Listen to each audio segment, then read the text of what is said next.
You are now listening to the Someone's Favorite Productions podcast network.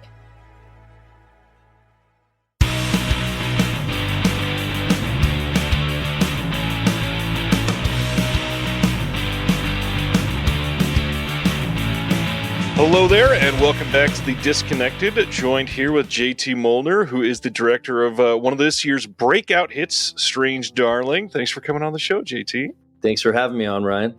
It's been a whirlwind, obviously, over the last month. I got to ask, how does somebody like you recover from Stephen King saying that what you made is a clever masterpiece? And I'm glad you asked that. I have not recovered yet. I think I told somebody right when I got the call that he liked it before he even tweeted about it that I could just quit making movies. Right. I don't know if there's anybody who matters more to me, quite honestly. And there's a lot of people I respect and admire, but Stephen King's, Carrie was my first book. I read it in second grade. I shouldn't have probably read it in second grade, but I've been a constant reader ever since, and I worship the man and his work, and it's been it was just amazing. It's really cool.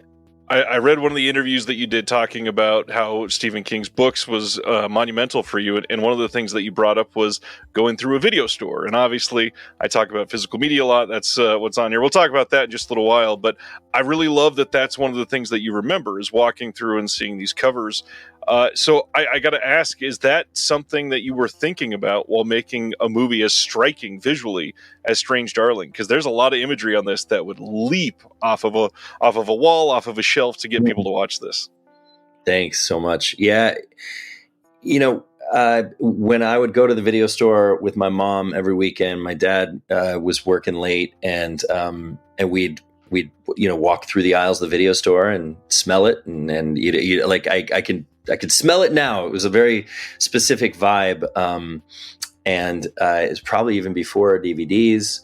And it was just, I'd walk into the horror section and I wanted to watch all those movies. And my mom wouldn't let me watch those movies when I was 7 or 8 or 9. So, but she'd let me read whatever I wanted. So that's why I was picking out books with similarly compelling covers like Carrie and trying to read them. But the thing about so many of those great covers, especially the illustrated covers, the like Blood Feast and all these like really great covers of the late 70s and early 80s horror films. When I finally got to watch those movies, and I love so many of them, I own so many of them, but when I finally got to watch them, it was like one out of every 50 delivered on what the cover's promise was. And of course, if it was a Dario Argento film or a Lucio Fulci film, it was delivering. But there were a lot of others that you're like, this is not nearly as striking visually as that cover was. And so, yes, I think when we set out to make Strange Darling, there was a concerted effort to make something that was candy coated visually and really would deliver on the promise of a visual experience. And probably a lot of that came from those covers I used to saw. I never really even thought about it till now. A lot of those, what's funny is maybe half the time the scene's not even in the film. That's the best part. I know that this last month has been just junkets and all that, so I'm going to try to ask some questions that hopefully you've not really spent some time with. And one of the things that was clearly important as this film was rolling out is this idea of not spoiling the film. And when you're telling a film that is not done in a linear way, there are so many people that are responding to this in a divisive way. Either, yes, everyone should go in blind, but also telling everyone that the spoilers is important and there's a twist ruins it. How do you come down on that argument? Because obviously this is a film that's important. It can definitely change the way that you experience everything. Sure. But also a reminder, I'm just the builder, the architect. I'm not the realtor. So we can, I don't know if ideally I would have liked to. I think it in the marketing, I think maybe they've gone a bit hard on the surprises and how you must go in blind. I mean, I think actually they did it smartly as marketers, because I think if they didn't say that, maybe we would have lost out on the type of people who appreciate it. Right. However, so I don't even know what the best way is to do it, but I was just telling a friend this the other day, that when I was writing the script, I wasn't really setting out to make like a twist movie in the way that, you know, the great Hitchcock or Rod Serling episodes were, or you know, even the early Shyamalan films, or any of that stuff. I wasn't trying to go up against those movies. The story structure put us in a position to have a really crazy surprise happen, or a few, but one obviously trumps the rest that happens before the midpoint. And I wanted to make sure that the movie was a ride and it was enjoyable on repeat viewings, and that even if somebody sees it coming, because I didn't want to cheat with performances and make certain characters act more evil, or certain characters do things that were inconsistent. So then if you watch it again, you're thinking, oh, well, that was ridiculous. Like, nobody would behave that way. So I was actually okay as I was writing it. And even as I was making it, I was like, you know what? I want this movie to be a movie about this relationship and the pressure these people are under, and how they react to that pressure, and different allegiances the audience may have with different characters at different times as the movie goes on. And I said, you know, this idea that we might have a surprise that happens in the middle, even if people see it coming, I'll be okay with that. Like, I didn't even know if it was going to be considered a big twist, because I wasn't really writing in a way that I thought. I thought a lot of savvy film goers would probably see it, and that was okay. I wasn't going to go further to try and misdirect. It just so turned out that almost nobody saw it coming when we first screened it, and early critics, nobody. And so I think that you know, the distributor thought that was probably its best selling point. Maybe they were right. The good news is that even people who have seen it coming have enjoyed the film. A lot of them have. And it seems like that people who watch it a second time and a third time are appreciating it, and still enjoying it, which doesn't always happen with movies that have, you know, like one big twist at the end. I wanted to make sure you got, so yes, I'm right there with you. I was terrified every time I saw a new amazing quote, like from Mike Flanagan or something, and I'm like, oh, I love that Mike Flanagan, what an amazing guy. I'm so grateful he gave us that quote. And then they decided to use the piece where he said going blind, and you know, it probably helped, but it's definitely something I was concerned about, for sure. When you are writing a story like this, you are hoping that it comes out as you envision it. And one of the things that I think is going to make this have longer legs than quite a few is you have quite possibly the performance of the year from a rising star in this. And normally when you have a film with Kyle Gallner, most people are talking about him, but it just so happens to be that the person opposite him is stealing that spotlight. Was there anything special that you had to do to get this incredible performance that people are already talking about as the next Hereditary? If she doesn't get nominated, this is a snub. And it's like, well, just keep in mind, they look down on horror and cult, so let's keep our expectations a little tempered. Yeah.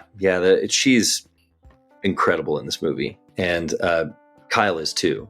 And I think the thing about these roles, and we knew this is how it was going to be. I mean, Kyle was playing straight man in this, right? In the duo, and his character is very nuanced and very understated.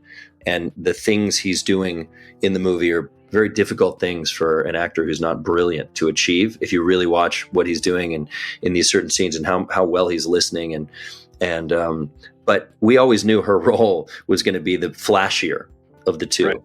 And also just really the level of difficulty to what she has to do, because with the wrong actor in her role could go to a place that's too over the top, too absurd, or could not do enough, and it couldn't work because of that. And I think that she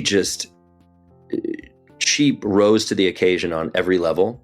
And there was a time when there were people who didn't trust me. There were executives who didn't trust me and didn't trust her, and didn't really like the fact that I'd cast her. Not everybody, but there were a few. And it was kind of her and I and Roy Lee and Steven Schneider, our producers, and against the world. Like we were like, we know what we're doing is special. We know what she's doing is special. And so I agree with you wholeheartedly that I think she has delivered the performance of the year. And it's not, I won't say that about my own film, like the film itself. Some people don't like, and I sometimes I agree with them what they don't like about it. It's fine. The one thing I definitely, because it's not me, it's her. You know, the movie is the movie. The movie's the movie I wanted to make, and it's imperfect. All movies are imperfect, but her performance to me is perfect, and I'm very grateful I got to work with her. This movie starts with a bold claim, and most people starting a question like that are going to talk about the based on a true story thing. But I think the thing that's even more bold in 2024 is showing that this was shot on 35 millimeter. And you did a Reddit AMA recently, and you said that every shot matters and it forces you to prepare. What else do you think we're losing in all these people that are making a trek to digital? Because I fully agree. And one of the things that, after researching a lot of your stuff that I've seen over the years, going all the way back to the Red Room, the fact that you wait to get funding to be able to do things on film is a lost art at this point, literally. Mm-hmm. I mean, everybody touts that anybody can go in their backyard and make a movie with their phone, but you lose a lot of craft that way.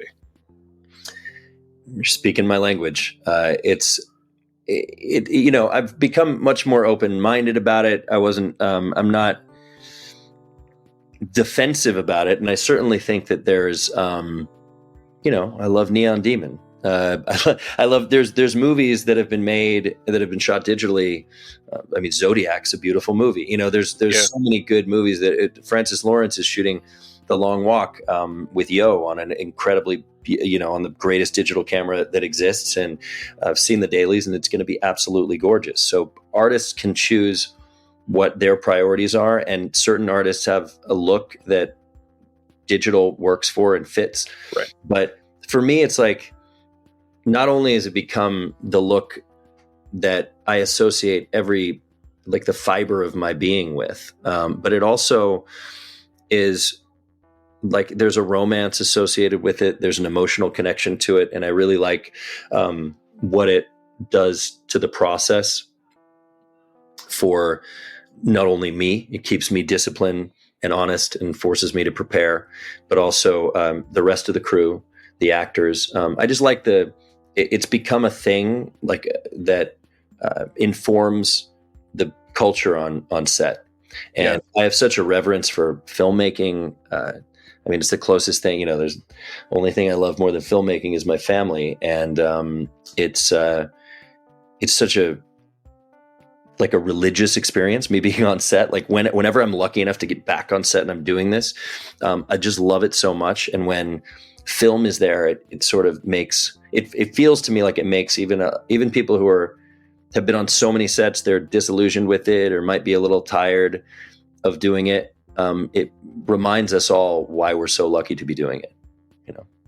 Well said. I mean, there's so many people that are starting to embrace that and lead with that. Like Sean Baker is one of the biggest proponents of film. It's amazing to see that all these people are fighting to make it be seen as important and keep that alive. Because as you know, somebody that loves physical media, that is a huge aspect of why we're doing this. A lot of it is archiving. A lot of it is preserving art in a way that you have to hold something, and digital makes that a lot more difficult. It does. And you know, you brought up Sean Baker. When I started making short films and realized I wanted to prioritize shooting film and just made that decision, and then I shot a feature that was very low budget and prioritized that decision. And it always involved a fight. The thing is, I love to wear it on my sleeve and just talk about it openly as much as possible, because then at least I know once I'm going into a meeting with investors or producers, they know what they're getting now. You know, if they don't want to shoot on film, they won't even call me. So it actually, you know, takes away the fight. But Steve Bellamy, who was the president of Kodak for a long time, is one of my good friends.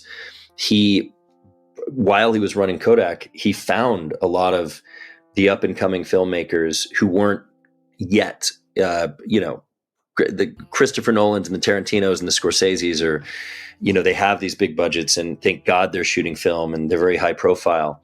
But he started, going around and finding Sean Bakers and Brady Corbett's and people like me. I wasn't quite as accomplished as they were yet at the time, but I made one feature, Ty West, who loves shooting film. He hasn't on his most recent, but I think he's gonna do it again. He would take us all to dinner and be like, this is you guys have this should be a club of people who love film. It's very important. And Sean had just been coming off Tangerine and then went off and shot Florida Project and Red Rocket for an extremely low budget on film.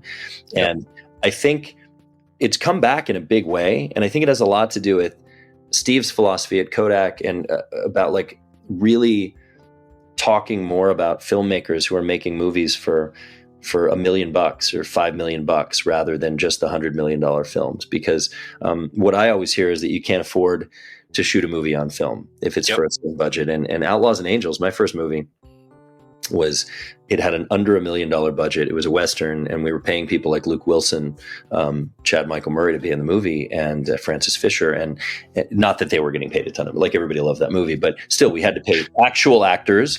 We had to, movie stars were in that movie. We had horses and sets, and we had less than $1 million, and we still gunfights, and we were still able to shoot on film. So there's always a way, and it's okay if people don't want to shoot on it.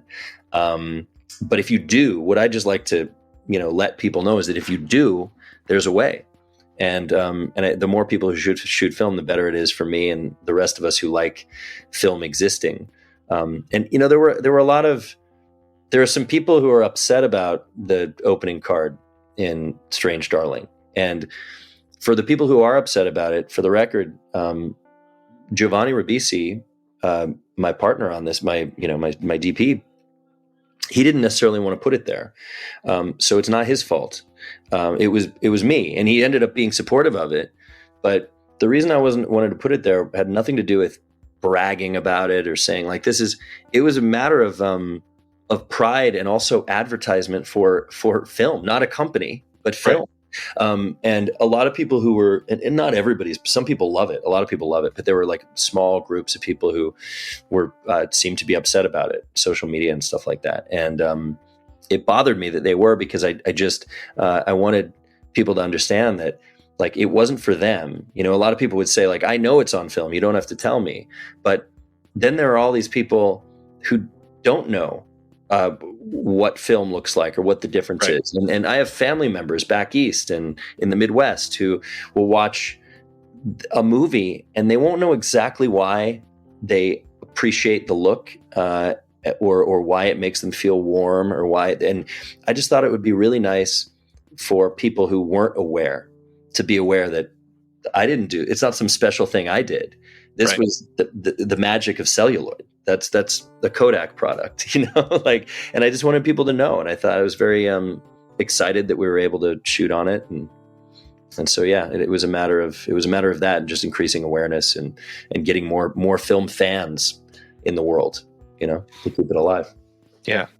You brought up Giovanni, and one thing that I really kind of clued in while watching this is that the movie itself is underlying. There's a lot of themes on trust. Every single relationship, every single interaction in this movie is based on trust. And with somebody that's only done a couple features now and a handful of shorts, with a brand new DP who is known for doing something completely different, there's got to be a lot of trust there. How did you guys? Obviously, you've known each other for years, but how did you build that up on set? Because him being brand new to that, there's got to be a new language going around for both of you. Yeah, we had been, a lot of trust was developed just because we met at the ASC Awards a few years before we shot the movie, and we related as cinephiles, as total film dorks. That's for the first 2 years we were friends. I didn't know anything about his family or his personal life. He knew nothing about mine. And it wasn't because we didn't want to know. It was just everything we talked about was movies. and we'd text each other late at night. Look what's new on Criterion. Look what's new on Shudder. Whatever. Like we're watching movies all the time, and look at the new, like this Blu-ray just came out, Criterion. Like what? Like all we talked about were films. And then he would invite me over to his house, which is also like a post-production facility, and he showed me the footage he'd shot on film for a series of music videos he'd made over the years and commercials, and he also just showed me tests that he was doing on different stocks, and so I knew what he was capable of, and I knew that we were the right fit to do it together, because we both had, not just that we had similar taste, but he knew what kind of movie I was interested in making next.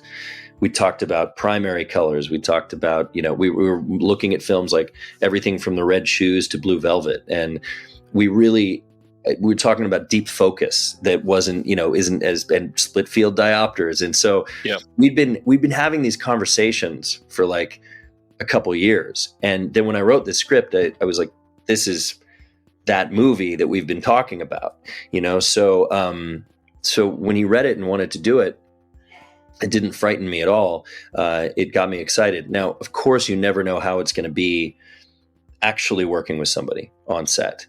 And so that's always a wild card, and we were under so much pressure on this shoot that there were times when, it could have all fallen apart for us. It was, the executives didn't necessarily like what we were turning in, and it could have easily turned into us throwing each other under the bus or melting under pressure or something. And we always found a way to stay strong, and we made it through the shoot, and I'm incredibly proud of the work we did together. And I think he's just a fantastic DP. When you wrote the script and you realized this was that movie, one of the things that has to come to mind is the fact that in just a few months, as I posted as an announcement today, Strange Darling is coming out on 4K UHD in the UK. Got a Blu-ray announcement coming in the US. That's got to be incredible, knowing that soon you get to hold a full, completed copy of that in your hand. This is so exciting because I'm getting this news from you right now. Icon Films in the UK is putting it out on 4K. I had no fucking idea, and maybe I'm allowed to cuss on here, right? This is coming on 4K in the UK, and it is going to be available on December 2nd, and it looks amazing. Like, marketing is on point. It's really gorgeous. That's fantastic. I was really hoping we were going to get a 4K. I've been asking the distributor, and they're very nice to me. Like, the distributor, we get along really well, but it's the domestic distributor I talked to, and I knew they were doing a Blu-ray, which I was excited about, which I didn't know if it was official yet, but and I was really happy about that. I had no idea this was happening. So thank you for giving me this wonderful news. That's I great. had no idea, and I'm glad the packaging looks so sick. Pretty neat. And it's to be able to shoot on film and see something realized on UHD in 2024 is got to be like something that is mind-blowing. I mean, this is something that the studios are focusing less on it, and somebody that collects physical media yourself, how much of like a real big bucket list moment is that for you? It's fantastic. I mean, it's pretty close to the Stephen King quote. So thank you. No, it's really amazing. I mean, I can't believe I'm just finding it out this way.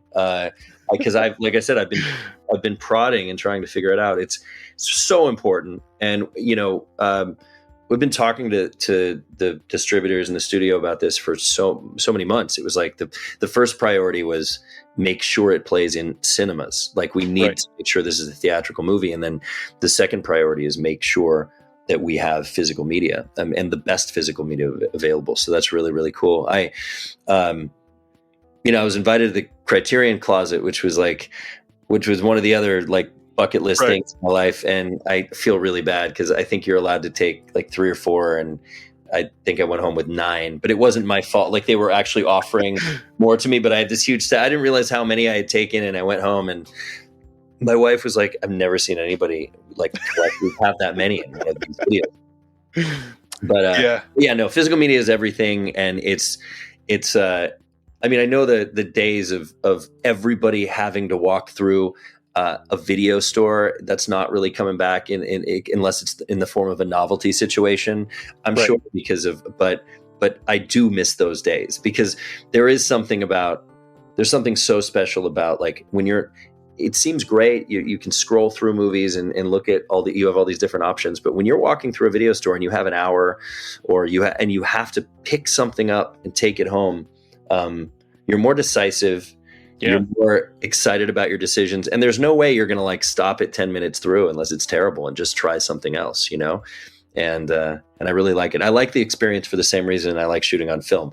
And some people think I'm crazy because they're like, well, you like all the inconveniences of this, and but also just being able to, and like you've talked about, and I know it's your whole thing.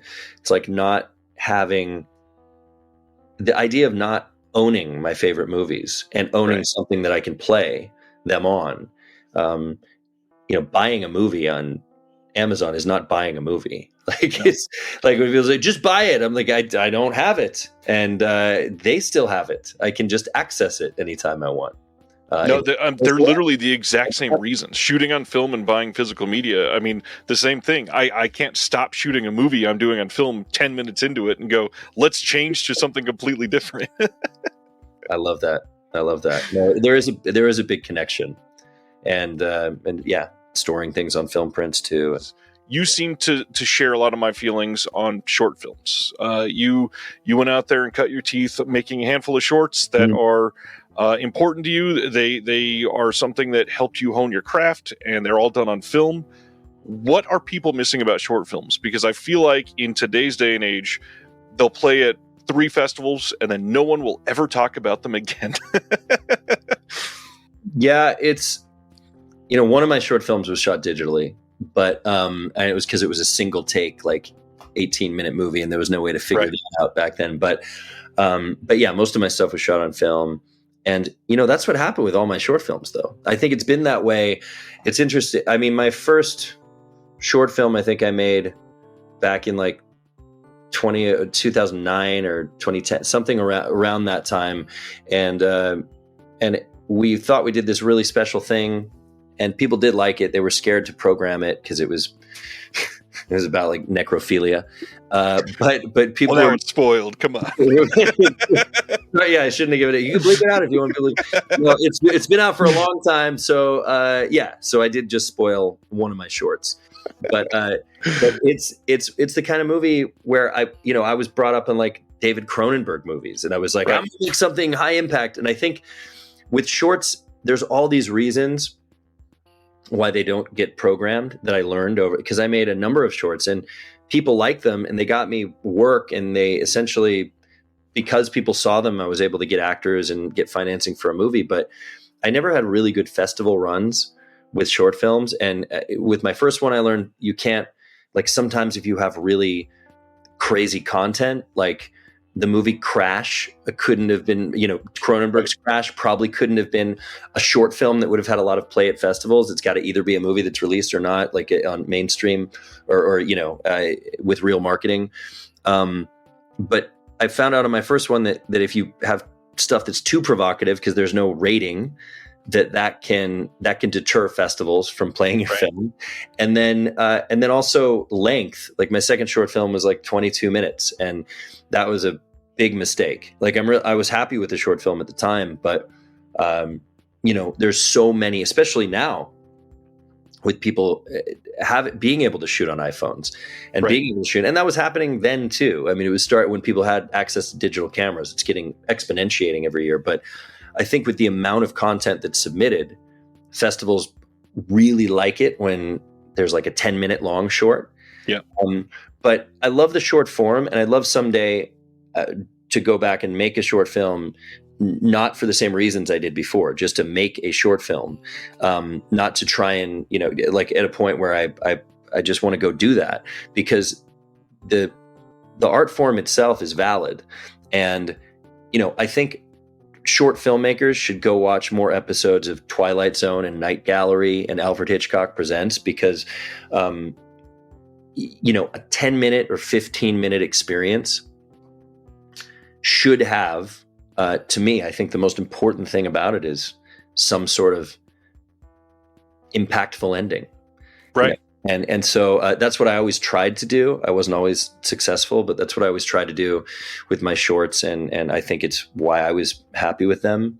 And a lot of times when I go see a film, I'm on the jury at Holly Shorts Film Festival, and I've seen a lot of short films, and I see a lot of really good ones. And then I see others where I'm like, why? This clearly isn't even meant to be a short. It's just the first 10 minutes of a movie, So anyway, but I really do love short films when they're done well. And Blaise Behan, who's Willa Fitzgerald's boyfriend, who's a musician and a filmmaker, made a really, really great short film called Callback that opened Holly Shorts Film Festival this year, and it was fantastic. And there's really good ones, and then there's ones you don't want to talk about. But as a final aside here before we call it, looking at some of the old shorts and Angels and Outlaws and Strange Darling, all of these, and there's going to be a word here that's got a negative connotation. It's not meant to be negative, but a lot of these, the films really manipulate your emotions. Even all the way back to Red Room, you're meant to feel something, and then it changes completely on you.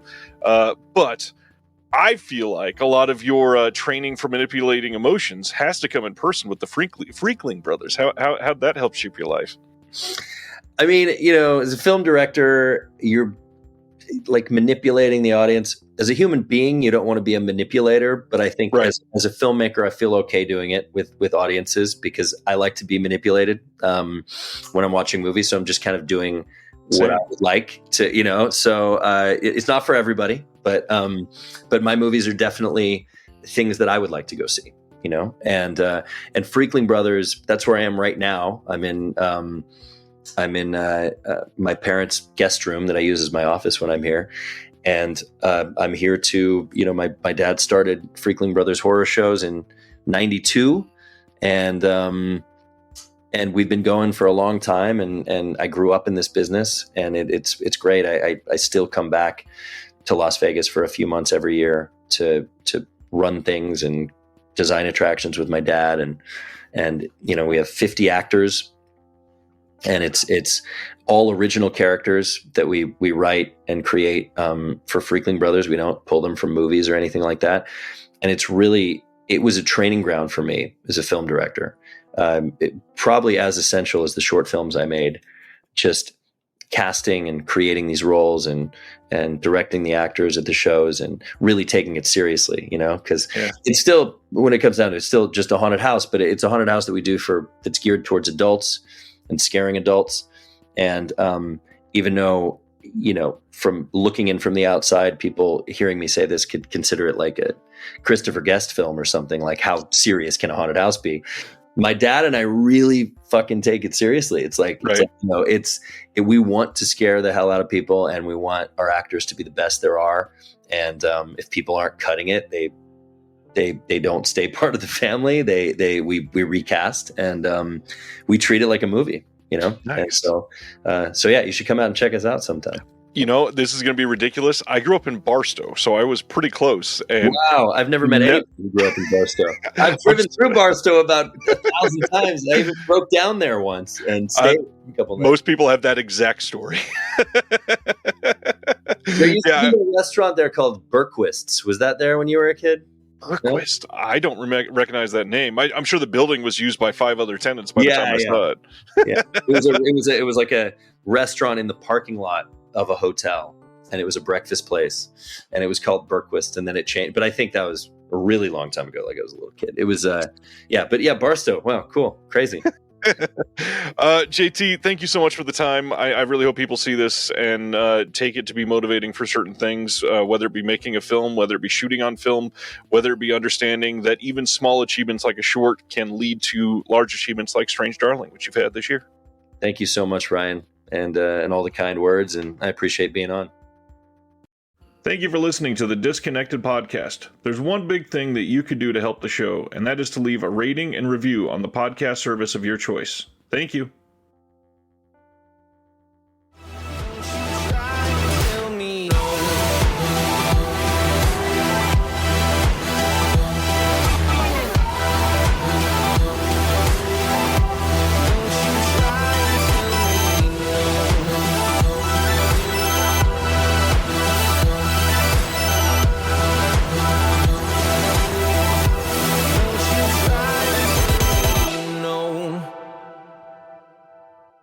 Hello! This is Matt. And Emily from Scarecrow Video in Seattle, Washington.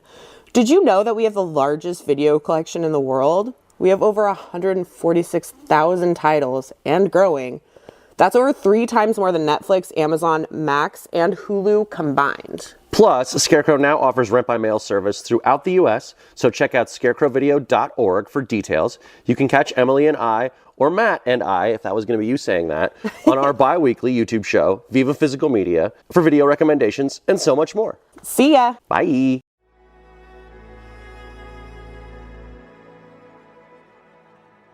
Thank you for listening. To hear more shows from the Someone's Favorite Productions podcast network, please select the link in the description